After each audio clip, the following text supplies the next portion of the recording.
Hey guys, it's Mitch. How's it going? We're coming back around again to the Jim Lee X-Men run, which I remember as being like some sort of big deal series. And now that I take another look at it, it feels like there's almost no decent issues of it under Jim Lee. But we're taking a look today at X-Men number 5. So just before we get into it, if you enjoyed the channel, if you feel like you might want to help out a little bit, go subscribe to my Patreon. Links are in the description.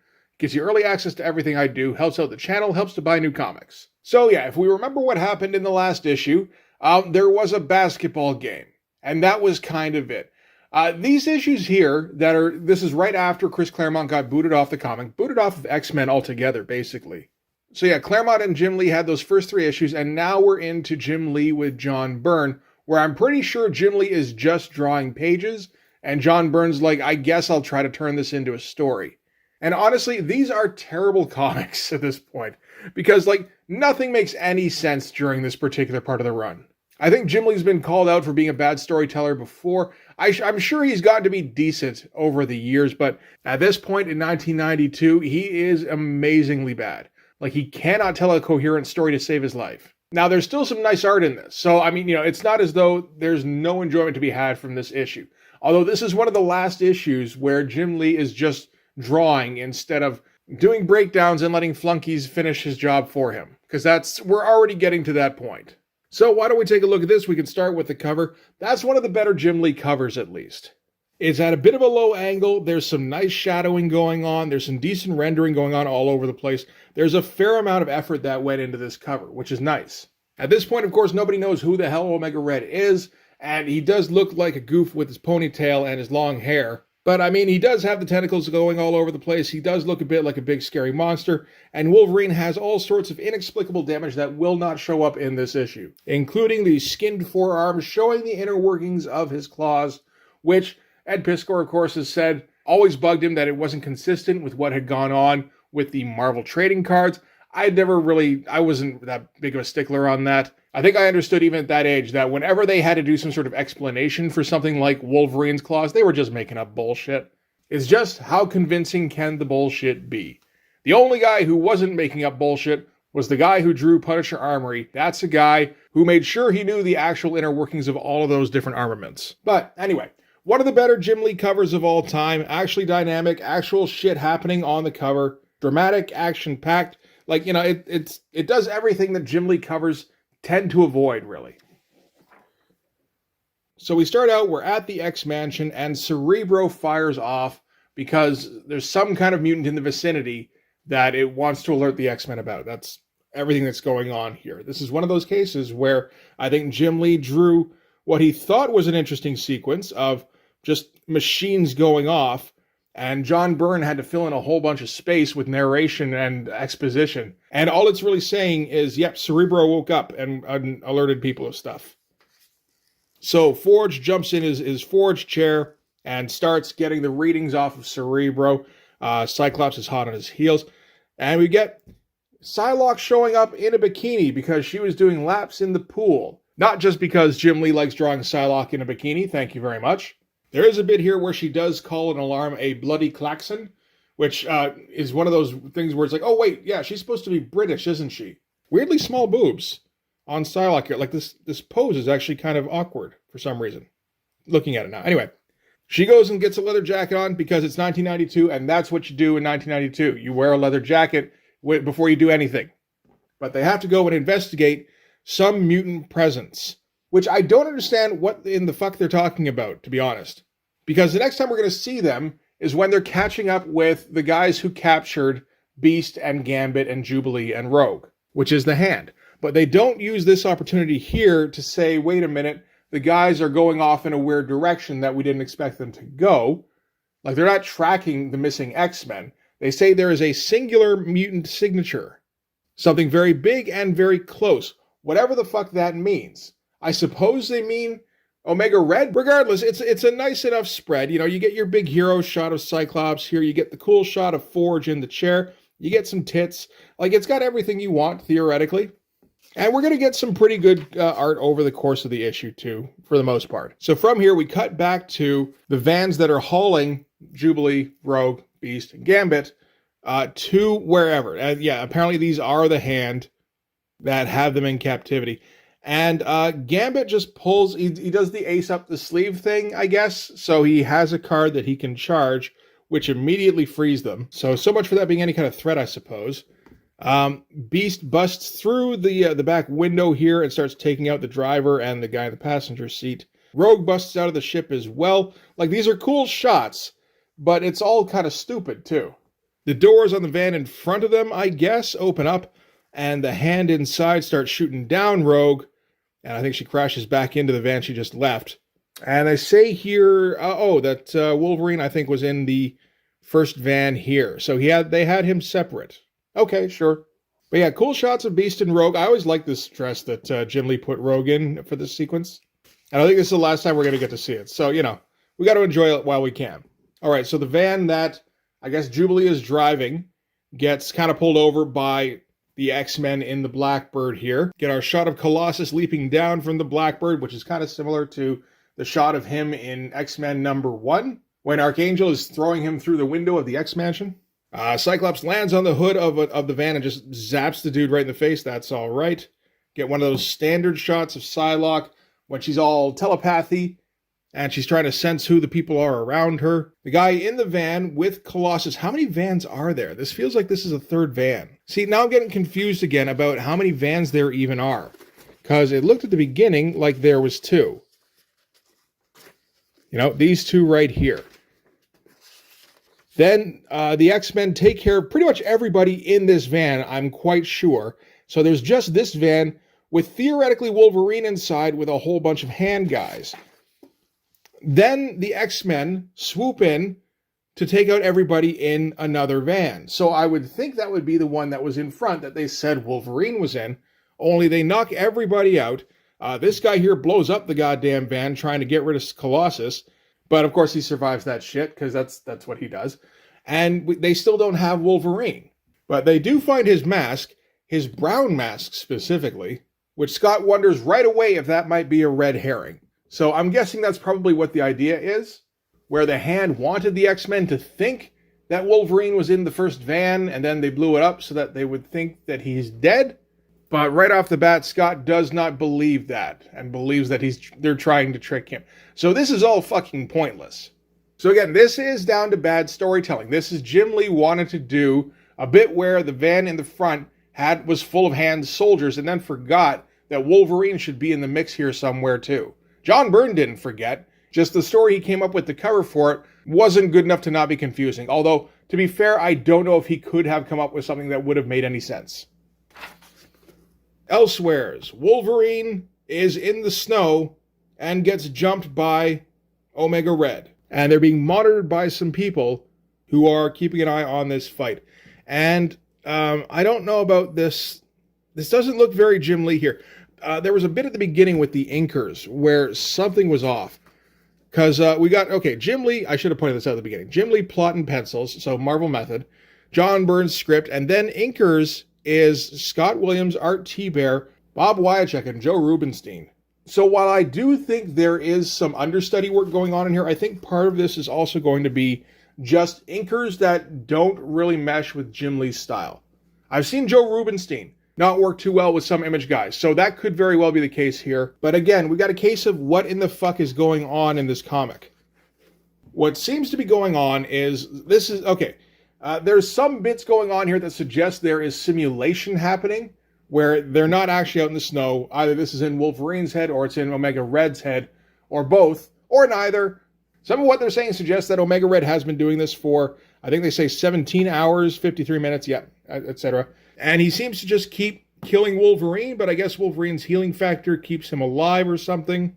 It kind of feels just like Omega Red had a grudge against Wolverine, so they let him take Wolverine somewhere where there was snow so that he could beat the shit out of him for hours on end. Which doesn't make a whole lot of sense, but it did let Jim draw this panel, so I think that was the point. And all this beating up of the Wolverine encourages some Wolverine memories, because we are, of course, in the point in the timeline where Wolverine's memories are constantly being questioned. This is like a year or two, I think maybe 2, after Weapon X. We're right around the time when Larry Hama is doing like weird Weapon X type shit in every issue of Wolverine. So that's kind of what his character is all about at the moment. So in this flashback, he's teamed up with Sabretooth. And they're in Berlin, they're going to do some kind of job, and that's as much as he remembers at the moment. Only he's being watched here by Maverick, who we're going to find out shortly was also in on those missions, or at least was as far as Wolverine's memories are concerned. All right, we get a vertical double page splash, not just for Rob or Todd. All right, so we've got Wolverine strung up, apparently not in the snow anymore. This is the kind of thing that makes me think that there were bits that were a simulation. But they're like keeping him sedated, and the Fenris twins are there, and they're funding this whole thing somehow, for some reason. It says here the prize they seek is immortality for themselves and a new Reich, and that's kind of the end of it. And I don't know, all of this talking doesn't really seem to indicate much of anything. Fenris has some goals. They've got Wolverine trapped. They've got something called a carbonadium synthesizer, which I believe Omega Red needs to survive. Whatever Fenris are doing, it seems like they're competing with other upstarts for something. It doesn't say what they're upstarts to. And something is going to be ready in 230 minutes, but it's unclear exactly what. Really, the point of this whole thing is a vertical double page splash that Jim Lee could sell for 5 figures. And if he could sell that one for 5, you better believe he could sell this one for 5. This has all of the X-Men, some of them in fancy dress for some reason. Seriously, they don't explain what exactly the reason is for why Professor X and Colossus and Archangel and Jean Grey and Storm are in fancy dress. Although around this time, there's this promo shot of the X-Men in like tuxes and shit. So this one here, not sure what exactly it's a promo for. This is in, I got this out of the Jim Lee Artist Edition, which I did do a review of if you want to go back and check that out. But that's the only thing I can think of for why he put them in the fancy dress, other than just he likes drawing the X-ladies in fancy dresses. Anyway, they're all going to go and try and track down Wolverine, and they're going to be pretty much successful. And they're going to just accumulate leather jackets in the meantime while they do. So in addition to the usual Gambit and Rogue, because that was Rogue's new look in X-Men #1, was that she had her usual Lycra, only on top of it, she put a leather jacket. That's what Jim Lee costume design looks like. In addition to that, we get Banshee with a leather jacket. We get Psylock with one, maybe the only time that we were ever going to see that. Cyclops as well, not a common sight to see Cyclops rocking the leather jacket. So in addition to the thing going with Wolverine, there's something going on with the White Queen and the Hellfire Club. And this is the first we're hearing about it. It might be something that's going on in Uncanny, because they split them into the 2 teams, right? Although I say here this happens before Uncanny number 281, which is, I believe, before the team splits. So I don't even fucking know. Nothing makes any sense. It's like nobody knows what's going on in the X universe anymore. As soon as they had to split into 2 books, they just completely lost track of whatever they were trying to do. It probably didn't help too much getting rid of the one guy who had been maintaining continuity for like 15 fucking years. By which I mean Claremont, of course.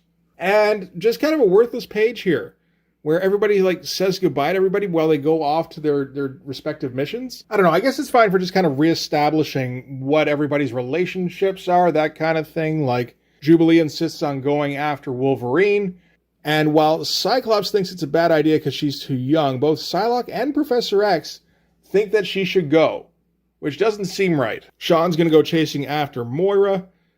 Scott and Jean get smoochy and be like, yeah, no, I'll see you again sometime, if we're ever in the same book again. And then Charles is going to play chess with Forge. Like it really does feel pointless. There's a lot of pointless shit in this. Okay, back in wherever the fuck Omega Red and Wolverine are, Wolverine is still strung up in what looks like a different jungle gym, and he's saying how he's going to get revenge on Wolverine. Wolverine doesn't know who the hell he is. Not a particularly cool page for how, like, effectively useless it is. But the lights seem to go out, and Wolverine gets loose, and I think he's got the carbonadium or whatever. And this is not a page that Jim Lee drew. At the very least, it's not one that he did finish pencils for. He might have done breakdowns, but these are some pretty bad hands. The faces don't look quite right. If I had to guess, and knowing that he would fill in later on in this particular series, I would say that Art T-Bear took an early stab at trying to do a Jim Lee type style. And I mean, on its own, it's not the worst page. But knowing that Jim Lee did the rest of this thing and like being able to see the evidence. Yeah, no, this is what an actual Jim Lee page looks like, in case you forgot. Like, this page sticks out like a sore thumb. Anyway, Wolverine, grabs the Kabrabadibim and goes running off. Omega Red just wants him to stick around and fight. And Wolverine just keeps running. While he's running, he keeps having these flashbacks of him and Sabretooth and Maverick in some kind of mission in Berlin 30 years ago. Omega Red keeps coming after him. Wolverine claws out the window, I guess, and goes falling down like 4 or 5 stories, but when Omega Red comes to find him, there's no body at the bottom. And he's super pissed that he got away. And again, these drawings don't look quite right, although they are closer to Jim Lee, which makes me think that maybe this is breakdowns that somebody like Art T-Bear is having to do finishes on, and he's not doing a great job, but it looks a lot better than when he has to come up with it whole cloth. All right, cut to, I think Scott and Beast, maybe in the Blackbird, or, I don't know, they're locked in on Wolverine's signal, or at least they have a vague idea of where he is. And that's it. We're switching already. We're cutting to Maverick and Wolverine in some little bunker somewhere, where Maverick is telling Wolverine how, we know each other, and I've saved your butt again, and this is the last time I'm saving your sorry skin. And then an alarm goes off, and he notices that the X-Men are sneaking into the compound to try and rescue Wolverine, or, assist him, that kind of thing. And Wolverine falls unconscious before they can go and come to the X-Men's aid. These pages are pretty good. I'm guessing these are almost entirely Jim. This face looks a little weird, but yeah, it could totally be him. And we get some, some nice group shots of, a few X-Men here, a few X-Men here. Nice kind of hero shot of Maverick here. This is the thing. When you start looking through this era with Jim Lee, it gets to a point where you're just looking to see, okay, what's he trying to do with each page? Like, we know what he's trying to do. He's trying to get 5 figures. How is he trying to do that? Is it with an anchor image? Is it with a group shot? Is it with a big close-up? Is it with a double-page splash? What we do know is that story will be secondary no matter what. From there, we cut to Malibu, because why the fuck not? Where Dazzler is hanging out with Lila Cheney, and apparently Dazzler cannot remember anything of her past. She doesn't remember Australia, or the Reavers, or Roma, or any of it. She doesn't remember the X-Men. And then Longshot comes busting in, and she goes, "Who the fuck are you?" And he smooches her, I guess theoretically to try and jumpstart her memory. And at that point, Spiral shows up, and Lila teleports them away, and we get Mojo invading Dazzler's TV. And that's the epilogue for our story. By the way, this doesn't get resolved until X-Men number 10 and 11. And is resolved unsatisfactorily. Anyway, nice page. Definitely Jim. The close-up on Dazzler here is very nice. That said, he's not trying too hard to come up with interesting panel compositions. And that's it for X-Men number 5. So, yeah, there's big chunks of this that look pretty good, where it seems like Jim is trying to come up with an interesting looking page at least. Although, again, I think his motivations are just so he can sell it. It's not because he's trying to come up with a cool drawing specifically. But this is coming out February of 1992. Youngblood number 1 is 3 months away. And I would imagine that at least by this time, Jim is on board. So we've still got 6 issues before Jim draws his last X-Men. So in the meantime, I wonder if he's just banking double-page splashes in case this new endeavor that he's going out on with Mark and Todd and Rob and all of them doesn't pan out. It's well, at least I'll have, things I can sell to get by in the meantime. It seems like a Jim Lee kind of strategy. I will say, though, it makes for a shitty comic. It does look all right every once in a while, but goddamn does this suck to read. There is never any clarity with what is going on at any given moment. Anyway, we'll keep going with these because they're interesting issues to look back on. And, like I said, these are the last ones where Jim is actually doing all of the drawing and not just doing breakdowns and handing off to Art T-Bear. So we'll hit at least 6 and 7 of these at some point, but for this one at least, that's going to do it. Thanks very much for watching. If you like this video, please hit like, hit subscribe, hit the notification so you know when the next one's coming out. Go over and subscribe on my Patreon. Gives you early access to everything I do, from the Blood Force stuff to the YouTube videos before they get uploaded to YouTube, as well as some Patreon exclusive content. You can also follow me on Instagram and DM me there for commissions, and you can join the Blood Force Discord server. But yeah, that's going to do it. Thanks again for watching, guys. I'll see you in the next one. Bye-bye.